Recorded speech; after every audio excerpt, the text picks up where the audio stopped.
imbalance between rich and poor is the oldest and most fatal ailment of all the republic। इसका हिंदी में अनुवाद करें तो वो कुछ इस तरह से है कि अमीर और गरीब के बीच असंतुलन सभी गणराज्यों की सबसे घातक और सबसे पुरानी बीमारी। ये शब्द है फेमस ग्रीक फिलोसोफर प्लूटार्च के, और मेरे ख्याल से अगर कोई दार्शनिक ये बात कह रहा है तो उसकी बात को नज़रअंदाज नहीं करना चाहिए। प्लूटार्च ने जो उस समय कहा वो आज समाज में साफ साफ देखा जा सकता है। बिजनेस टुडे की ये रिपोर्ट देखो, इसके अकॉर्डिंग भारत के 1% लोगों के पास भारत की 75% संपत्ति यानी कि पैसा है। ये कोई आम आंकड़ा नहीं है, ये आंकड़े दर्शाते हैं कि असमानता किस हद तक फैल चुकी है इस देश में। हाल कुछ ऐसा है कि एक की शिक्षा तो यूएस में हो रही है, ब्रिटेन में हो रही है, जबकि दूसरे को वही घिसा पिटा एजुकेशन सिस्टम पढ़ाया जा रहा है। एक को दुनिया के सारे ऐशो आराम उपलब्ध हैं, जबकि दूसरे के घर में मुश्किल से रोटी दाल चल पा रही है। एक को गरीबी के गा से भी मतलब नहीं है, जबकि दूसरा एमडीपी झेल रहा है। एमडीपी का मतलब होता है मल्टी डायमेंशनल पॉवर्टी। इसमें मेनली 3 चीज़ें आती हैं, शिक्षा, स्वास्थ्य और रोजगार। और हालात ये हैं देश के कि कुछ लोगों को तो ये भी नहीं मिल पा रहा है। और बात सिर्फ यहीं ख़त्म नहीं हो जाती, और आगे पढ़ो। साल 2006 से 2015 के बीच में एक आम आदमी की आय प्रतिवर्ष 2% के हिसाब से बढ़ी।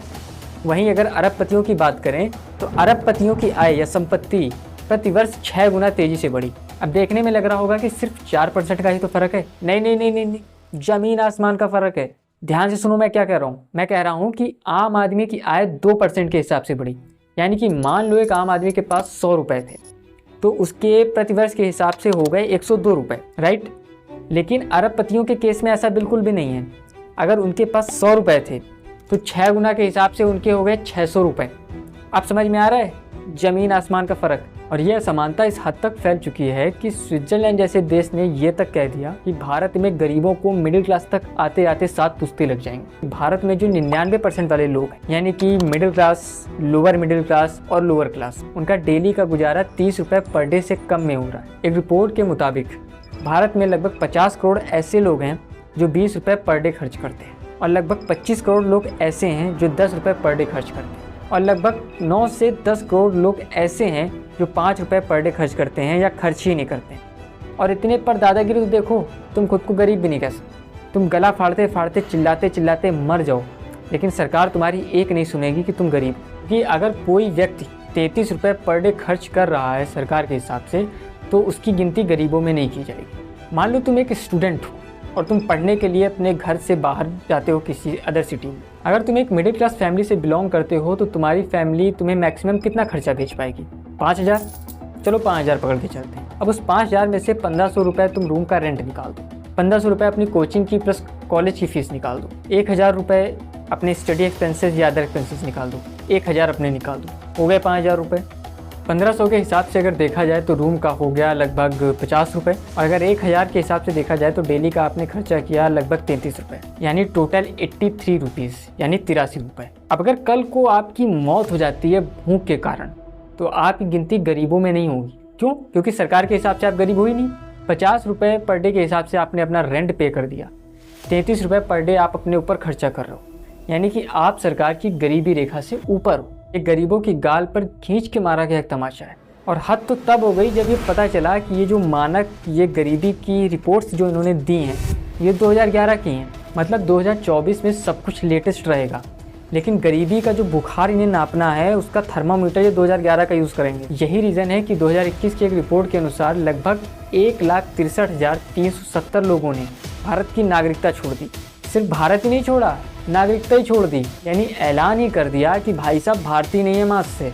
और बात करें कि भारत कितने लोगों ने छोड़ा, तो उसका कोई हिसाब ही नहीं है। जब 2.25 लाख लोगों ने भारत की नागरिकता ही छोड़ दी, तो भारत कितने लोगों ने छोड़ा होगा इसका हिसाब लगा लो बस। तो आइए जानते हैं कि भारत में गरीबी के क्या हाल हैं और आज़ादी के बाद से आज तक देश के हालातों में क्या बदलाव आए हैं।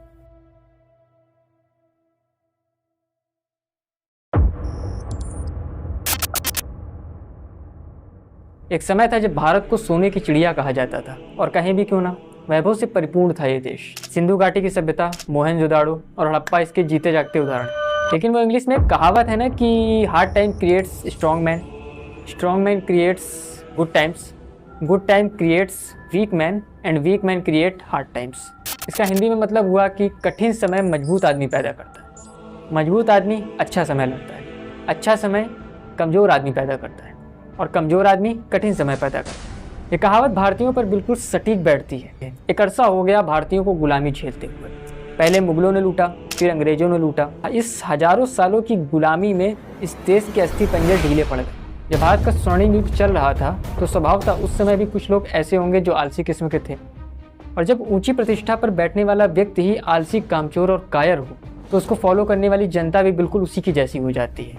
और अगर हालात ऐसे रहे होंगे तो उन सब में आपसी फूट भी बहुत रही होगी, और इसी आपसी फूट का नतीजा है कि कुछ मुट्ठी भर अंग्रेज जो व्यापार करने आए थे भारत में, उन्होंने पूरे भारत पर कब्जा कर लिया, और फिर जो जो अत्याचार किए यहाँ के लोगों पर, उससे तो भलीभांति परिचित हुए। लेकिन आज भी कुछ लोग हैं भारत में जो सेखी भगाने से बाज नहीं आते। वो कहते हैं कि एक समय था जब हम भी सोने की चिड़िया हुआ करते थे, आज नहीं है तो क्या हुआ।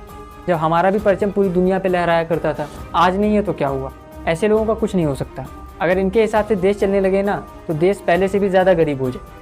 इनसे ज़रा पूछना तो आज का हाल बताना ज़रा, इनका मुंह नहीं खुलेगा। ग्लोबल हंगर इंडेक्स में 111वां स्थान है भारत का। मतलब समझ लो, इसका मतलब ये हुआ कि 110 देश हैं पूरी दुनिया में ऐसे जहाँ पे भारत से बेहतर तरीके से भोजन की सुविधा उपलब्ध है, लेकिन इस पर कभी ध्यान नहीं जाएगा तुम्हारा। केवल एक समय ऐसा था जब हम भी अमीर हुआ करते थे।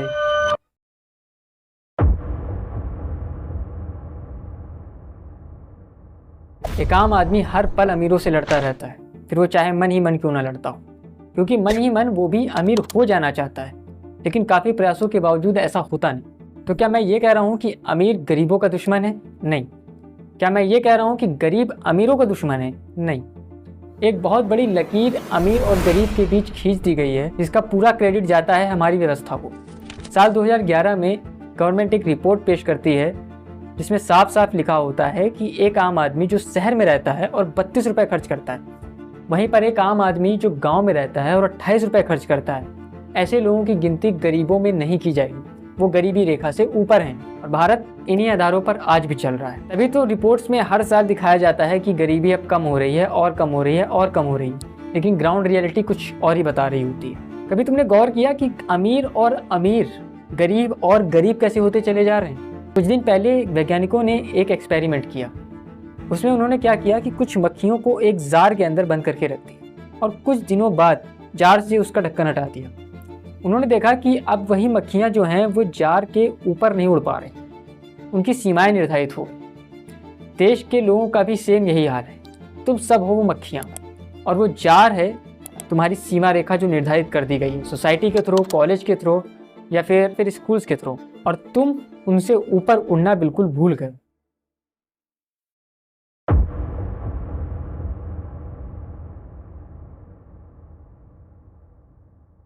क्या तुम अंदाजा लगा सकते हो कि भारत में कितने लोग गरीब हैं? तो चलो इसका जवाब भी सरकार से ही मांग लेते हैं। नीति आयोग की एक रिपोर्ट के अकॉर्डिंग भारत में 37% ऐसे लोग हैं जो गरीबी रेखा के नीचे रहते हैं, लेकिन ये रिपोर्ट गलत है। बार बार सर्च करने जाओगे तो एग्जैक्ट डेटा नहीं मिलेगा। प्रोफेसर अर्जुन सेन गुप्ता ने 2009 में एक रिपोर्ट दी। अर्जुन सेन गुप्ता एक महान अर्थशास्त्री थे। वो योजना आयोग के अध्यक्ष और बंगाल के आर्थिक सलाहकार भी थे। उस समय भारत की जनसंख्या 115 करोड़ थी, और इनकी रिपोर्ट के अकॉर्डिंग 77% लोग ऐसे थे जो भारत में गरीबी रेखा के नीचे रह रहे थे उस वक्त तक। दुख की बात यह है कि ऐसी रिपोर्ट्स पब्लिक को इतनी इजीली अवेलेबल भी नहीं है। भारत में इतनी ज़्यादा गरीबी होने के बहुत रीज़न बताए अर्जुन सेन गुप्ता ने। उनमें से एक बड़ा रीज़न अनएम्प्लॉयमेंट भी है, यानी कि बेरोजगारी। रिपोर्ट की माने तो उस समय लगभग 3.5 करोड़ लोग ऐसे थे जिनके पास ऐसी नौकरियां थी जो कभी भी नहीं जाती थी। उनमें से कुछ मेन सेक्टर हो गए जैसे कि army, bank, insurance company, state government duty, central government duty. ये कुछ ऐसे सेक्टर हैं जिनमें लोगों की नौकरियां कभी भी नहीं जाती। बाकी बचे 60 से 65 करोड़ लोग, ये वही सब करते हैं जो आप सब देखते हो अपने चारों तरफ। कोई किसान है, कोई रेवड़ी चलाता है, कोई सब्जी लगाता है, कोई मजदूरी करता है, और पुलिस का भी क्या कहना, वो डंडे भी उन्हीं लोगों पर बरसाती है जो बेचारा मुश्किल से अपनी दाल रोटी चला पा रहा हो। इनमें से ज़्यादातर लोगों का पेशा खेती बाड़ी है, यानी कि किसानी है, और भारत में किसानों की जो दुर्दशा है उतनी शायद ही दूसरे देश में कहीं होती होगी।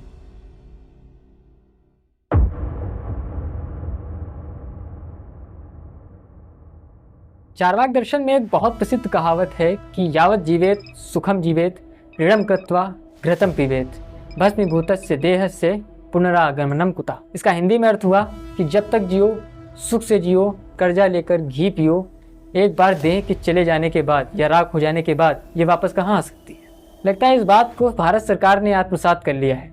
उसका भी कहना किसानों से सेम यही है कि जब तक जियो सुख से जियो, कर्जा लेकर घी पियो। अगर कुछ प्रतिष्ठित किसानों को हटा दिया जाए तो बाकी किसानों के हालात यही हैं कि वो कर्ज लेकर खेती करते हैं। पहले लोन लेते हैं खेती करने के लिए और फिर उससे जैसे तैसे करके अपना घर चला पाते हैं। पहले कर्ज लेकर खेती करते हैं, फिर खेती से जो आमदनी होती है उससे बैंक का कर्ज भरते हैं। कभी ये नहीं सोचा कि अगर ये कर्ज लेकर खेती करते हैं तो आज तक प्रॉफिट में क्यों नहीं है? आ सकते हैं, लेकिन इसकी संभावना बहुत कम है। मान लो रमेश एक किसान है, उसे कर्जा चाहिए खेती करने के लिए। वो क्या करेगा? वो जाएगा बैंक के पास, लोन मांगेगा। बैंक क्या करेगी? उसे लोन दे देगी। लेकिन बैंक को पैसा कौन देगा? बैंक को पैसा देगा RBI, reserve bank of India. अब सबसे बड़ी बात यहाँ पे ये कि जब तक RBI बैंक को पैसा देती रहेगी, बैंक लोगों में लोन बांटती रहेगी और महंगाई बढ़ती रहेगी। महंगाई बढ़ती रहेगी तो रुपए की वैल्यू डाउन होती रहेगी। लेकिन महंगाई को कंट्रोल करने के लिए RBI कुछ समय बाद जितना भी कैश फैला हुआ मार्केट में या फिर लोगों में, उनको धीरे धीरे घसीटने की कोशिश करेगी। उसके काफ़ी ज़रिए हो सकते हैं, इंश्योरेंस के ज़रिए, EMI के ज़रिए, LIC बीमा के ज़रिए, और भी काफ़ी सारे तरीके हैं कैश को घसीटने के। अब ज़रा सोचो, जब लोन दिया बैंक ने तुमको, तब तो रुपये की वैल्यू डाउन हो रही थी, लेकिन जब तुम्हारा वक्त आया पैसा देने का, तब रुपये की वैल्यू बढ़ गई। खैर, ऐसा करना भी ज़रूरी है, ऐसा नहीं करेंगे तो देश कैसे चलेगा। लेकिन किसानों को इतना सताना भी ठीक तो नहीं है। The state of food security and nutrition in the world की रिपोर्ट के अकॉर्डिंग भारत में 92 करोड़ लोग ऐसे हैं जो कुपोषित हैं। इनमें से ज़्यादातर कुपोषित लोग भारत में किसानों के यहाँ मिलते हैं। ज़्यादातर किसान तो ऐसे हैं जो मल्टी डायमेंशनल पॉवर्टी झेलते हैं। उनके पास शिक्षा, स्वास्थ्य, रोजगार कुछ भी नहीं है। अब कहने को तो सरकार किसानों के लिए बहुत सारी योजनाएं चला रही, जैसे कि यूपी किसान उदय योजना जो मल्टी सोलर पंप के लिए थी, PM सम्मान निधि योजना जिसमें 6000 पर ईयर किसानों में बंटने थे, PM फसल बीमा योजना, इसके अंतर्गत प्राकृतिक आपदाओं से होने वाली जो हानि है फसलों को, उनकी भरपाई होनी थी। होना तो और भी बहुत कुछ था, लेकिन हुआ कुछ नहीं। इनमें से बहुत सारी योजनाओं के तो नाम भी नहीं सुने होंगे तुमने। किसानों की मदद करने का दिखावा किया जाता है सिर्फ, लेकिन नतीजा वही ढाक के 3 पात।